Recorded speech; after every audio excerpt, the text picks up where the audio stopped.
Kalusugan at personal na tagumpay ang pinagdadasal ng ilang nagsimba ngayong unang Biyernes ng Agosto sa Quiapo Church. Live mula sa Maynila, may unang balita si Jomer Apres. Jomer!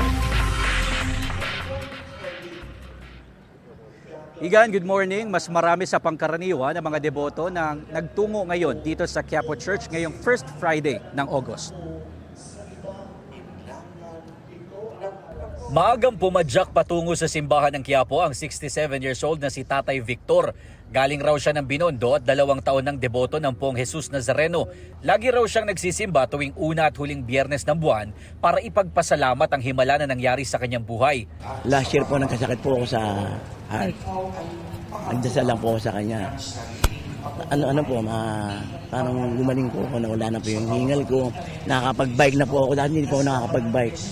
Ipinagdarasal niya rin daw ang kanyang pamilya, lalo na ang kanyang 12 years old na apo na may problema sa kidney. May po siya yung kidney, yung sa mali pa po.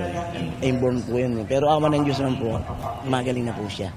Ang 24 years old naman na si Simon, sumaglit muna sa simbahan bago sumabak sa kanyang board exam. Kung makapasaman po ako, magsusundalo po ako ngayong taon.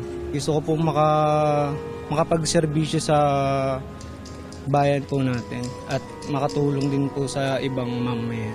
Sana po pala rin ngayong taon at kung di naman po, may susunod na taon pa naman po. Dahil unang Biyernes ng buwan, mas marami ang nagsimba rito sa Minor Basilica and National Shrine of Jesus Nazareno.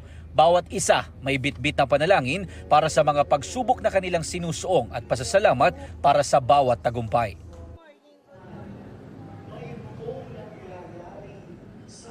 Igan, para sa First Friday Mass, oras-oras ang misa dito, magmula pa kaninang 5 a.m. hanggang mamayang 12:15 p.m. Magkakaroon din ng banal na misa pagsapit ng 5 p.m. hanggang 7 p.m. At yan ang unang balita mula dito sa Maynila. Ako po si Jomer Aprasto para sa GMA Integrated News.